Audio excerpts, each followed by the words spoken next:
Welcome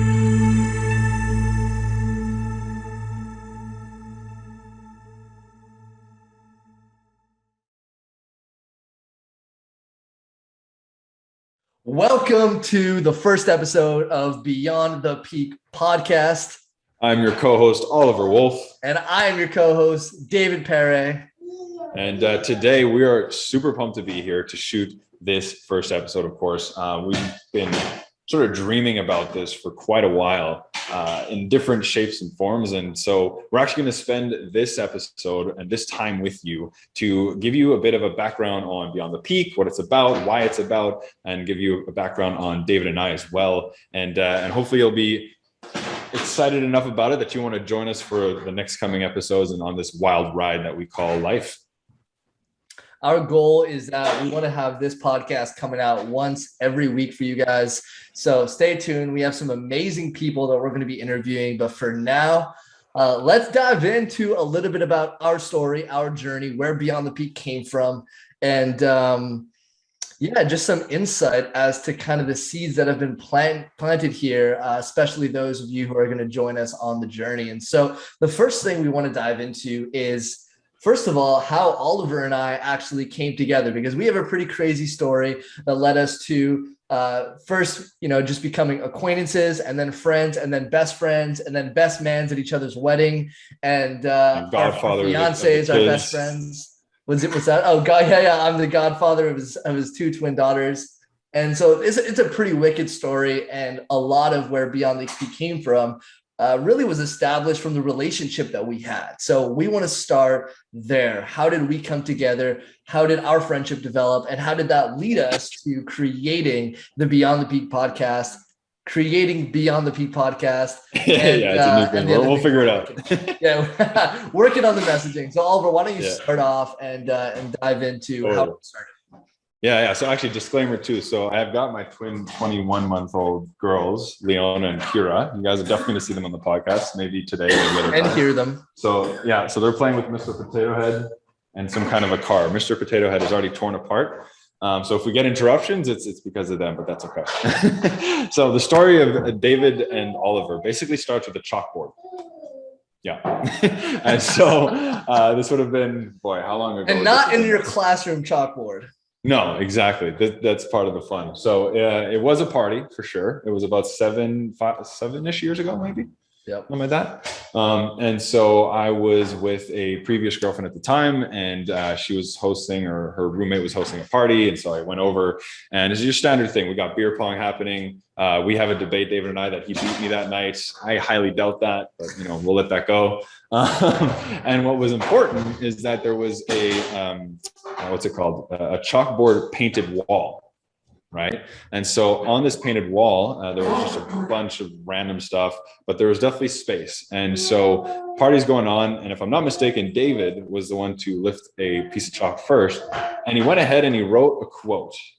There's no way you remember that quote. Do you remember that quote? I have no idea what that quote was. Can you imagine? That would have been so let's just make that up next time. Next time we tell the story, this was the quote. Yeah, right. No, so basically he wrote a quote, some kind of motivational quote. And then I picked up a chalk and I wrote a motivational quote. And then I think we wrote another 1 or 2 or 3 each. And then it got to the point where we just looked at each other and there was just like clear romantic bromance spark. Love at first sight, baby. That bromance was the moment we knew something was going to happen here. So that sparked into really, at first, not a whole lot, but we started catching up. We started connecting in different ways. At the time, this was the beginning of my entrepreneurial career. I was doing some MLMs, and of course, I saw Oliver, and I was like, I got to recruit this guy. He would kick ass. You mean like MLM people do every time they see everyone? Exactly. I was that guy. Oliver was not interested, but I was gonna hoard on him until he said yes. But I think the first thing that we kind of collaborated on after that was not an official collaboration, but it was your accountability call.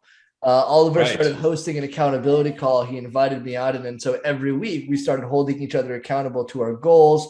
To the things we were working on. I'm not sure if there was any other intention with that It was a pretty basic. It was like one of the first sort of really intentional sort of accountability type things that I had created. It was actually inspired by Hal Elrod and his podcast, Achieve Your Goals podcast or something, where he talked about how he used to do that back in the day. So I was like, yeah, let's just give it a shot. And so David, of course, was excited to join that. But you know what? You're right. I often forget that part of the story. Yeah, that's where it started. And so we connected on that. And then I was working on this organization called Young Pros. And this organization was a event company that we would hold events monthly. We also had a podcast called the Young Pro Show at the time. And the whole purpose and inspiration behind this was to inspire the next generation of leaders. Oliver and I were both into leadership, both into inspiring people. And so naturally, not even officially, which is something that I've always loved about Oliver, is when he is inspired to do something, he will do it regardless of if he reaps rewards from it. So he started sort of working on the background with me on Young Pros and just helping build this local movement out in Ottawa, Canada, where we would bring together hundreds of young people and we would inspire them to be better leaders. And this started creating this energy between us that, we realized at that point, I think, that we would end up collaborating and doing something together, even if we didn't know what it is. And we already were, but there was going to be something more official in the future. And I feel like up until this point, it's been the biggest game of patience and tests and practice and trial and error to get us to the point where we're doing this now. But it started with that local movement. Totally. And I definitely want to recognize too that when that movement was happening was when David was at Algonquin College. So he was a student and he headed this whole thing as sort of this side hustle, leadership inspiration type thing. And of course, if there's one thing that anyone knows about David is that he's fire when he gets on the mic. And so with Young Pros, he definitely created that as an extra opportunity to do so. And it was really awesome to get to witness that early in our relationship to see, okay, cool. Like this guy knows how to show up in a powerful way that can move people, right? Which I'd say moving people is more difficult than moving mountains. So kudos to that. And this was back in Algonquin. I appreciate that, man. I'll send the acknowledgement right back. I remember a specific event that we did back in the day. That was probably like 5 years ago. But it was in actually, if you guys know Shopify. I knew you were going to go there. We were in the Shopify headquarters and we knew someone who could get us a room there. So we were in this space. Oliver was a speaker there and he started sharing his story about dealing drugs and how that led him from a dark place into the place where he's now, where, he was going after different entrepreneurial ventures, creating success in his life and completely transformed his life around. And I remember seeing him there and I had that same impression, which was like, Oliver is dropping some bombs here, bringing some wisdom. And so love bombs. And so we definitely shared that energy. And so after Young Pros, what directed and came from that was probably like a 2-year journey of us kind of working together while you were in Scholars. But then where did that kind of evolve into? Yeah, totally. So I think, the Playful thing I'd love to talk about after that is it wasn't even entrepreneurial. It was really just this point where I had just broken up with a girlfriend at the time. You were living with 4 or 5 other guys. Is that it? Yeah, 4 other guys. And like shit show kind of thing, dishes stacked to the ceiling every day kind of lifestyle. We've all been there. But yeah, so it was cool because I basically had this like apartment, like one bedroom, almost studio apartment kind of thing. And whereas David was actually living in a full house sort of thing. And our relationship had been getting so much stronger by then and so much more in alignment and interconnected through not just, again, like, we go out and we have fun, but we just had this clear synchronicity in each of our desires for personal development. Sorry, my father's actually behind me as well. So if you can hear some coughing, that's over there. Exactly. We're actually at the cottage. I might as well say that. So my whole family's at the cottage right now. One of my really important principles in life is family. And so, or values, I should say. And so we're all here. So I've got my twins playing with their grandfather right behind me on a yoga mat. So anyways, to digress, it came to this really interesting point where David was, of course, supporting me through the breakup and such. And he was getting fed up of his place. And he was like, yo, could I crash at your place? And I was like, well, I mean, all I got is this blue couch. So, I mean, if you really wanted to sleep on this infamous blue couch. Yeah, that blue couch was amazing. So he ends up staying over for a night. Then we're vibing out hard, like it's awesome, and so on and so forth. And I'll go more into details even then, but like it becomes 2 nights, 3 nights. It's becoming, I think it was like 5 nights. And then David just like kind of looks at me, and I already had the idea. It's like, yo, can I like move in? And so he moves into this 1-bedroom apartment with me instead of a full-fledged house. Because, and this speaks to, I think, one of the most important lessons that we know from Jim Rohn, which is you're the average of the 5 people you surround yourself with. And what I value so much about that decision is that what David did is he sacrificed a certain level of luxury, if you will. At that time as a college student, having a whole house, it's pretty great. So from sacrificing that to be in this pretty shitty studio apartment with another guy. And it was directly because we knew that we were able to influence each other to become better. We were getting up at like 4 or 5 in the morning, we'd go out to the field, and we like full, like basically primal rage, but through our affirmations kind of thing. And just like to the top of our lungs. And it was making like its own movement. But yeah, I just found that one of the most admirable things. We had other people coming to us and coming into the field, chanting affirmations, chanting incantations, jumping off the bridge, like crazy morning ritual that we had to like get us in the zone. And then we would just hustle all day, and it would be so awesome. Yeah, it's totally happening. So I'll definitely let you take it from there, because I think the next, there's obviously, again, so many years of this happening, but the next thing would basically be the Impact Network, if you want to dive into that. Totally. So I don't know how many years after this was, but Ollie and I ended up moving into an actual house together with a couple other people, and it became this beautiful experience. It was a much bigger house than I had, and so I think we were like 4 or 5 people that were living there. Plus girlfriends eventually. Yeah, exactly. Well, I think with them it was the 4 or 5, because it was just initially us 3, you, me, and Forrest, and then who came after that? Then Colin joined. Yes, and then Jess joined, and Jess joined. Yeah. And anyways, and then, it was like 7, 8 people. It was basically an entire commune. It was a hustle. Every single person in the house is an entrepreneur. Yes, every single one. And so we had this really dope energy, like Ollie said about you are the average of the 5 people that you surround yourself with. We created this environment where everyone would support each other. We'd call each other forward, not out, on each other's shit. So if we weren't staying committed to what we said we were going to do, if we weren't honoring our word, if we weren't honoring our integrity, we would call each other forward. To describe what that means is an invitation to step up. It's an invitation to rise up to your word, to rise up to your commitment. And we would always respond to those really, really well with a commitment to the thing that we said we were going to do. And so it began this beautiful growth experience in this community where some really close people started being attracted to us, who all valued growth, who all valued success, who all valued internal shifts and changes. And so fast forward to a weekend at a cottage, at Ollie's cottage, where we're having a conversation and we're discussing, or I basically pitched him on this idea called the Impact Network. And that was going to be an evolution from the Young Pros that Oliver and I could do together. And so we had this vision where we would create this thing called the Impact Network. We would lead events like the Young Pros. We would guide them into workshops, and we'd start really building this even more powerful community around Ottawa, where we'd really support them, not only with these events, but with these workshops. And so we had this event. Ollie and I emceed it. It was freaking phenomenal. We had a few times where the crowd was just laughing their asses off. We had crying. We had crying. A really beautiful experience. And full-fledged experience. What's that? Full-fledged, like, array of emotions. And one of the beautiful things is all of the speakers were these people in our community. Like, we had both of our partners. I don't know if I was with Christina at the time. I think I was.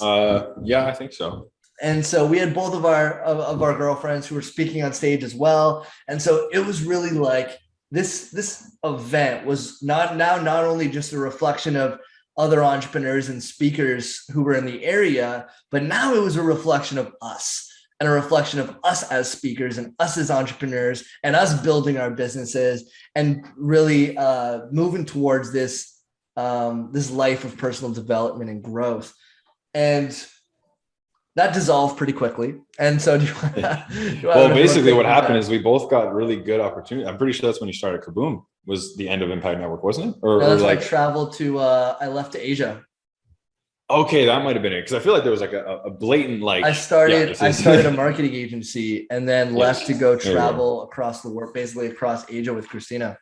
Yeah, there you go. I was like, we didn't just like let it die. There was something significant that got in the way. We were inspired to go into different directions. And what was calling me was travel and new relationship and new business and building this agency across Asia. And I think you were stepping into, at that point, I'm not sure what you were doing. My coaching, I'm pretty sure it was still my coaching. I think it was your coaching. Yeah, my sales coaching.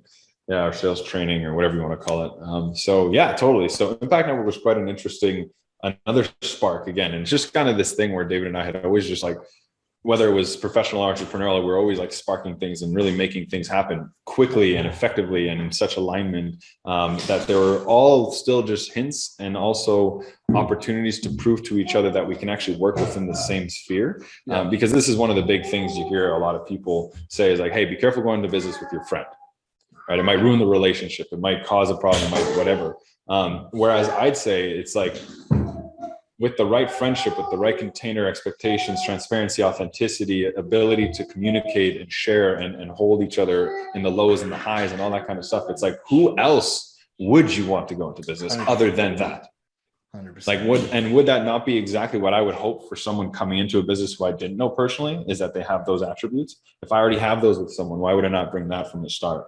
100%. And so I think all of what these experiences were, although it could be easily, you know, as people would say, you learn from your failures, you could call those failures.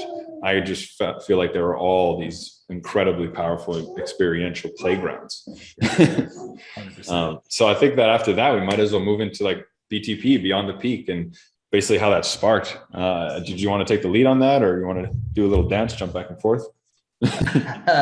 You know how much I love dancing.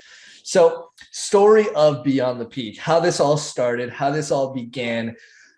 This was really cool because, you know, you've heard all the things that we started working on together, collaborated on, yet nothing was fully it yet. And we always knew something was going to manifest that we would get to work on together that would allow us to fucking blow up.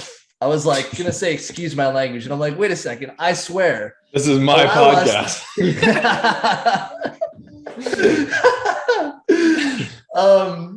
And so, you know, about a year ago, almost actually, which is crazy, Ollie, because it was last October that we had that experience. And so we're almost really? Wow. Yeah, we're almost a full year. I totally didn't think about that. That's wild. So 11 months ago, about, you know, the idea of us working together started to manifest again. And we weren't sure exactly what it was going to be, but and at that moment, we were working together, but in someone else's company. Yes. Right. That's when we were working with Kaboom and Preston Smiles and Zion. Did you come in around, because you were there for about a year, right? 9 months. 9 months. So around January, 10 months. So after that. So we it had would that have been before that. though, before you stepped into Kaboom. Correct. Good time. Yeah. And so we were having this conversation, didn't know exactly how we would collaborate and work together, but we knew that something was going to manifest, something was going to come from this. And so we decided to say, hey, let's go on a psychedelic medicine journey together and see what happens, see what manifests. And so we went out to Rigaud Mountain, which is a mountain in Montreal, near where Ollie lives. And we had some San Pedro, or otherwise San Pedro, otherwise known as the chemical compound mescaline, which is the chemical that can be found from the San Pedro cactus. And so we brought it to the top of the mountain, and you know, both had decided that we could not do this at the top of the mountain because it's a public area. People would see us. And so we knew we had to find somewhere beyond the mountain, Beyond the Peak. Now, this name hadn't come yet, but this is how it started. And Ollie, I'll let you take it out from here. Yeah, sure. I'll piggyback that. Yeah. And I think part of like when we got to the peak, a large part of this is we were getting together to just be intentional with each other's and like hang out more intentionally. And so we wanted to like put intention into the medicine and all that kind of stuff. And so we knew that we wanted privacy for that. Right. So that was part of it. It's not even just the idea of like, we wanted to hide what we're doing. Like, we don't really care. Like it's really more like we wanted that sort of safe space. And I think one last thing to say here is one of our intentions of this experience was actually to get a name for what we wanted to create. We wanted that to come. And so you can keep going from here. Yeah, totally. So anyway, so we end up Beyond the Mountains Peak. And hint, hint, like wink, wink, and we find this really great little spot. Nothing too significant kind of thing, but we're talking about the fact that like we're kind of joking around. We're literally joking about like, oh, you know, people like the idea of what Beyond the Peak is about, which we'll get into after, started to emerge, conversing about the reality that people always go for the peak and never go further than that. And I'm not going to go too much into it right now, but what that results in basically. And so when we were going beyond it, we started playing with this idea and kind of joking back and forth. And this is very much what David and I do, is we'll like ping pong into something real, these interesting and deep ideas. And so then we take our medicine and we're just flowing all that kind of stuff. And there's nothing really, I mean, I don't know about you, but for me personally, during the time of that medicine, we didn't actually think crazy much about about what this was. Again, it didn't have a name yet. It really just like we just had our journey, we had our experience, we hung out, we chilled, we were in nature on a fall day, colored leaves, and beautiful I think it's such weather. an important part of it, man, because we weren't trying to figure it out. We were allowing ourselves to be, we were allowing ourselves to experience, we were allowing ourselves to go on the journey, and that led us to the answer that we were looking for. Yeah, totally. So I'm just muting myself here and there when there's like a baby that's like, give me my toy, my toy. So from there, basically we get to the end of our actually it starts to almost get dark, first of all. And we obviously knew that we were going to be on this medicine. So we set up that Jess, my fiance, would make sure to pick us up. And we were like, oh, we got to go. Cause like when it gets dark, anyone who does hiking knows that a dark trail is terrifying. And so, especially this one that's covered in roots and rocks and all that stuff. And we're like almost halfway down kind of thing. And we just look at each other and we're like, dude, shit, we didn't think of a name. Like we literally didn't do anything like what we intended for the whole purpose of doing this. Did you want to take it from there? Yeah, 100%. And so then immediately as we're going, we're still, we're coming down off of San Pedro. And so we're still in the experience though. And I get just like an immediate download from that moment when we were talking about going beyond the peak of the mountain to go do our San Pedro experience. And that comes out. What about beyond the peak? And then we spend the next probably 10, 15 minutes realizing all of the connections that come with beyond the peak. Yes, we went beyond the mountain to get to where we wanted to do our experience. That's where most of our experience happened. We found a beautiful spot and it was amazing. But also, like Ollie was just saying, there's so much around our society and our world, especially in the world of entrepreneurship, but even in the corporate world and anywhere where people are chasing the peak of success. We are sold the peak of success. We are sold the car. We are sold the house. We are sold the job. We are sold the money. We are sold the peaks. When in reality, we found, and so many of the people around us and the people that we're going to interview have found happiness, fulfillment, joy, and inner peace do not manifest from the peaks. Those peaks typically are fading moments of feeling good that don't last very long. They are usually not long lasting. We found, for us and for all the people that we're interviewing, that true peace, true expansion, true happiness comes from the life that is lived beyond the peaks of success. And I'll let Ollie kind of take it up from there. Love that. I like that last line. That was solid. I really want to speak to a perspective I have on the idea of beyond the peak. And so you spoke of like the materials, right? The cars, the money, the this, the that. And I think one of the really other big immaterial things is goals in general, just hitting a goal, an immaterial, arbitrary goal that is typically not even your own. And we've heard of this kind of idea before of like, it's really society's goal that's programmed into you. And then you're made to think that way. And here's the goal I want. Yes. But even just on a basic level, if you even know how to think past that layer and you set these goals, all of our culture, so much of our culture is based on hitting those. And I think, again, not just entrepreneurs. This is why in our mission statement, we talk about entrepreneurs, but we say creators and what's the other one I believe? High performers. High performers. Yes, thank you.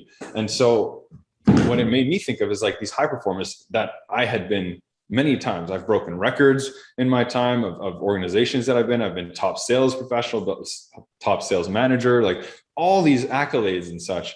And the reality is that you can reach that goal. And that's where there's the highest levels of depression, is when you hit these arbitrary points in time, that the moment you hit it, it becomes the past. And from that moment, you're like, wait, what am I even doing? What did I do? And here's the epitome of why this is a problem, is that because they had that one goal, that peak, that one single peak that they set out to achieve and get to the top of, they sacrificed everything else.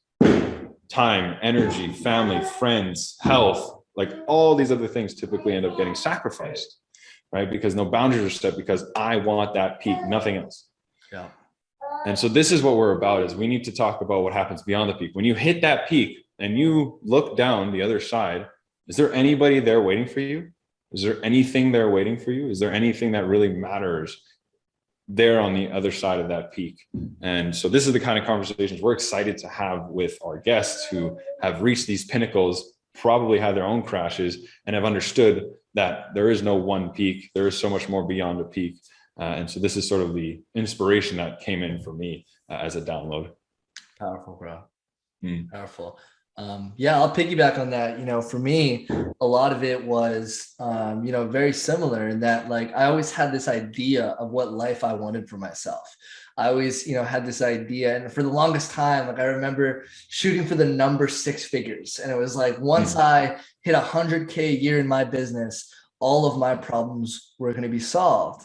And then I remember hitting 6 figures in my consulting company and not even realizing it. And then looking at it and being like, oh shit, I hit it. And guys, I didn't feel any fucking different. I felt exactly the same. And at that moment, and I ended up, hitting that over and over again. And then the next one was like, okay, well, maybe 20K a month will make me hit differently. If I hit 20K in a 1 month period, I'm going to be like over the moon. And then I hit it. And then I still didn't feel any different. I was happy for a second. I went out to celebrate. But more and more, what I'm realizing from my own life is the life beyond the peak for me is everything that lives beyond that target. Yes, the peak is great. Fuck yeah, I still love climbing mountains and getting to the top of them. I'm always going to love it. I'm always going to have another peak. But I need to make sure that beyond that peak lives my community, lives my family, lives my friends, lives my health, lives my connection to spirit, lives my adventure, lives all the things that I care about. And then I'm spending my life in what lives beyond the peak, not for the peak, because it's not for that. That's a part of the journey. It's a part of the fun. It's a part of the experience. It develops confidence within yourself to hit it. But if you make your life about that, and both Ollie and I have experienced this, you will be unfulfilled. And so we really want to change that narrative and bring the conversation around what it means to live that life, how you can live that life for yourself, and how you can create a world where not only are you hitting the peaks of success in the areas of life that you want based on your terms, not narratives that other people have fed you, not things that other people have given you to say that you should get this, but things that you actually want. Not only are you hitting the targets of the life that you want, but you have a life experience beyond that, that has substance, that has value, that has potency, that no matter what happens, you can come back from the peak fulfilled because you've built a life around the peak, not just about the peak. But mic drop. Stop the recording. We're done. That's a wrap. We don't need to make our intro anymore. We'll just like clip that out. We're good. Yeah. All right. So I think that it's funny because basically we had obviously an outline here of things that David and I want to talk about, and we're looking at it as we're going along here. And one of them, the next one, is supposed to be like high level professional success, like what our success has been. And it's funny because in our storytelling, I think we've actually already alluded to that. I was talking about how I've been, top, like literally first place sales rep, first place sales manager, in multiple different companies, Cutco, College Pro, Scholars at Your Service, like all these different organizations. I was just like that top performer. Like I had this fun thing in my mind, which is if you want to, or what was it? To beat a record, all you need to do is like the record plus one kind of thing. But no, I had some stronger stuff. I remember just this way that I used to think was so driven by like beating everyone else, not in a sense of to bring them down. It was always to, like, we would rise, rising tide rises all ships kind of leadership or kind of beating in a sense, where I'd still always want to be number one. And so it was just, this was the mindset that I had for the longest time. And it resulted in me working those, 80, 90, 100 hour week and being like, yeah, I did it. I've done the hours. I earned this accolade because I put in all those hours but I have nothing else kind of thing. But I don't know if you'd love to jump to the next question or stay on that one a little bit, but I'd love to chat about what we feel like. We've already alluded to it as well, but like living beyond the peak in our lives, what that means. Totally, man. I think that like we almost in the outline kind of had the conversation about all of these things while we were sharing our stories. But let's have, and just to touch on that, guys, so where the world that I'm coming from as well. I've been heavy in the coaching industry for a while, from running a marketing agency for coaches to building up a consulting company to over six figures to partnering with some of the biggest influencers of the world, like Preston Smiles, and helping him build a multi-million-dollar organization, building a sales team from the ground up, and really helping him get that message out to a lot more people. And I've had the blessed fortune to work with a lot of amazing people in this industry. And you're going to meet a lot of them on this podcast, but really in all of that, the theme has always been, how do we help? The theme for me, at least, has always been, how can I help someone live that life that they fully came here for? That life that they feel in their heart is why they walk this planet. And so I help a lot of people now in my coaching companies really walk the path that they actually love. But all of this comes back for me to living beyond the peak, because that version of, for me, that definition of living beyond the peak is living a life in accordance to your highest self.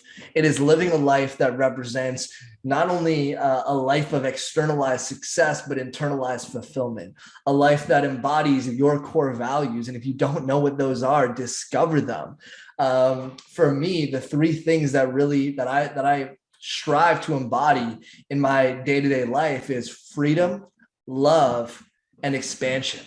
And those three things are super important to me because I always want to be expanding. I always want to be tapping into this freedom of my experience. And I always want to be walking the path of my heart, walking the path of the life that holds the message that is true to me. And if you look at my brand, you'll see White Heart, which is a name that I go by to represent walking a path of leading life through my heart. But for me, Beyond the Peak is a declaration that you're not only going to live for externalized success, but internalized fulfillment. And you will map your life, create your life, paint your life to match the perfect representation of what you truly desire, to allow you to be fulfilled, not to be validated, not to be recognized, not to be the top dog. Maybe that's what you want, and that could be a part of it. but where is the substance? So living beyond the peak for me is that. When you go home, do you have a happy family that you're going home to?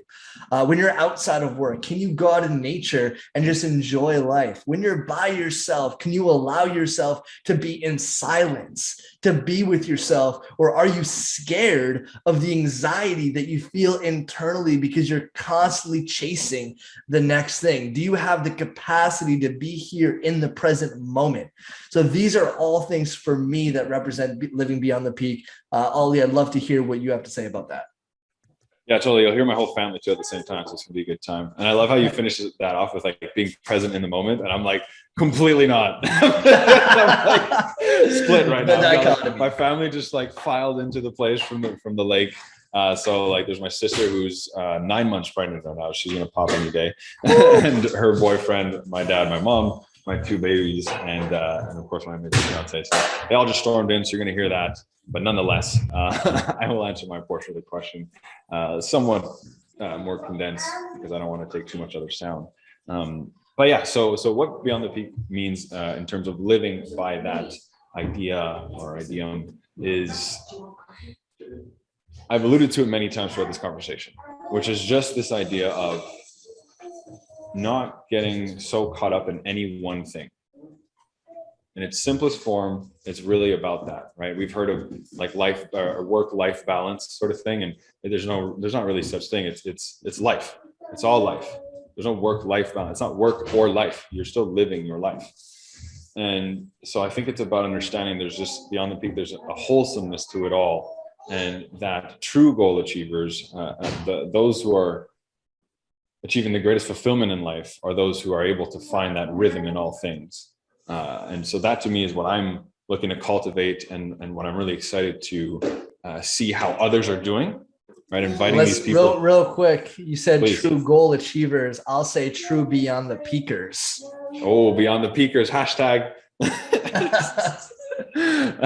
Do you want to go from being a goal achiever to a beyond the peaker? Join today's podcast. We will, anyway, sorry, keep going, Ollie. No, it's good. It's like live right here. We just heard the first branding. So I think that beyond that, let me think here. What else do we want to make sure we nailed before saying goodbye to everybody? The last question, which is just a question that we had on here to give you guys a little bit of an idea of where we're going and what we see. Because this is the beginning for us of something really, really potent, something powerful, something that we hope will bring a lot of value to a lot of people's lives. And so, I'm going to ask you this question, Ollie, which is, what is the ultimate vision of your life as a beyond the peaker? This question is still so difficult. I'm like, damn. We were talking before here, and Ollie's like, I have no idea what the answer to that question is, but we're going to roll with it. Oh, totally, man. It's got to be emergent and on the spot. So the ultimate vision for my life as again, beyond the peaker, and which we still have to define what that even means. But I think it has a lot to do with what you and I did recently. So we actually took the time to go out and to meditate on an island and discover what our ultimate level 10 self is in 11 different areas of life. We came out to 11. We started like with 7 or 8. And we're like, well, this could actually be this and this. And so we ended up with 11 areas of life. And we defined what each of those were at their level 10 ultimate self, and then took the time to as well, of course, right where we're now. The point is, I guess really at the end of the day, for a beyond the peaker at ultimate vision would be to have all of those at 9. Realistically, I don't believe there's such thing as actually having 10 on 10. Inherently, there's also anytime you get closer to something, you learn more about it, such that it then gets further in needing to understand and so on. So I think that I'll never reach a level 10 of my life, because I'll always discover that once I get to 9, 7, 8, or 9, oh my God, there's so much more I could be. There's so much more I could do. There's so much more that I could reach. And so, yeah, I think for me, that ultimate self is hitting those 8s and 9s and staying at 8 and 9 over and over, and just throughout the rest of my life, sort of thing. Beautiful. How about you, man? I obviously got to ask you that same. Actually, you know what? Cut the podcast. We're done. David's done. One-sided. This is now the Wolf podcast. You're out. So for me, I'll piggyback on, what a lot of what you just said, which is that, the game is never done. Hi. I feel like life is always unfinished and incomplete, and it's or some my mentor likes to say is perfectly complete yet unfinished. Oh, And perfect, that's whole, and complete. perfect, whole, and complete, but I love unfinished. that line. And Love that line. at first, it's like, what? That's such a paradox. It's such a dichotomy. How could it be perfect, whole, and complete, but unfinished? But that is life itself. Because every time you get to a place where you feel fulfilled and at ease and complete and at peace with what you've created, there is always more, because the universe is always seeking expansion. The universe is always seeking to grow through you. And if it's always seeking to grow through you, then there will always be something else. And so I feel like for me, the ultimate vision is that I am constantly living in accordance to my values and creating a world where, like Ali said, I am in alignment in all the different areas of my life, not just one, not just my career, but my family, my desire for freedom, my desire for community, that I am living life to its absolute fullest and at peace, knowing that it will never be done, that I will never reach a goal that I am fully satisfied with, that I will never reach a place that I am like, okay, I'm never gonna want more. I know on my deathbed I may be at peace, but I probably could still have more. I probably could still expand. And I don't know because I'm not there, so we'll see when I get there. Hopefully it doesn't happen anytime soon.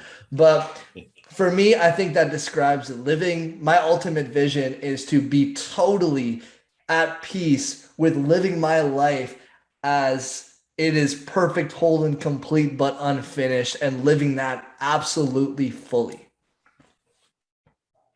Love it, man.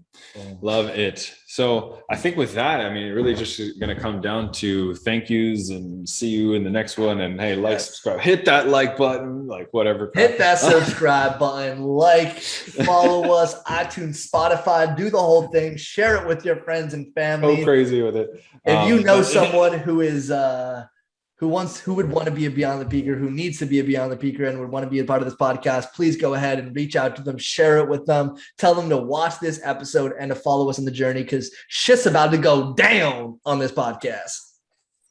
Yeah, and I'll just piggyback on it and just say, obviously, thank you guys so much for your time, your attention, our most valuable currencies in existence at this time.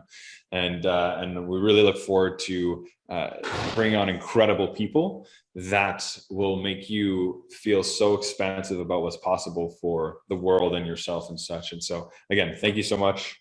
And I believe with that being said, Beyond the Peak out. Much love, everybody.